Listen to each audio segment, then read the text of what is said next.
Okay, another Sunday, another reminder. Ang atong Ginoo is love and justice. Yes, hustisya o gugma jud ng Ginoo. So karon, mangutana ko sa imong kaugalingon. Mangutana ta sa atong kaugalingon.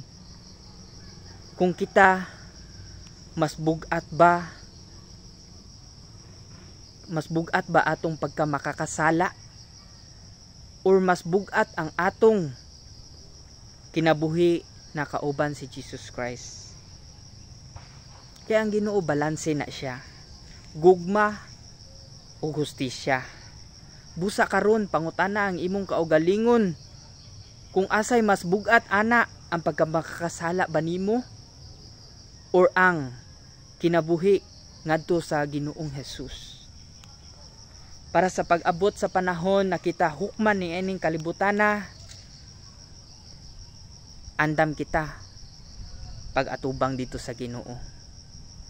Pangutan-ay mong kaugalingon na karon kung asay mas bugat ana kanila. Kung mas bugat ang imong pagkamakakasala, lisod po magpadayon ka ana, diba? Sugod karon pangutan-ay mong kaugalingon, katura. Happy Sunday kanatong tanan o God bless us all. Tuara.